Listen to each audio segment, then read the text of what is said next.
Hawthorne, lead engineer at BDI Additive.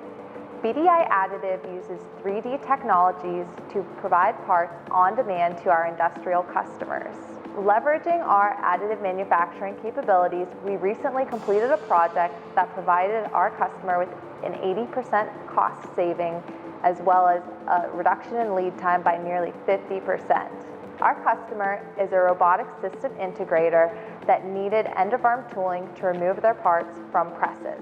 The tooling needed to be customized so that it could handle a variety of contoured faces without damaging, dropping, or scratching the parts.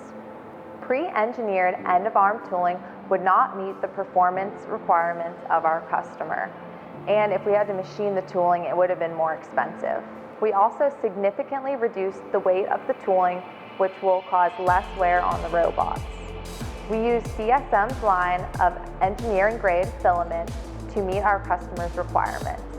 We also use JuggerBot 3D's industrial printing system to deliver the quality parts.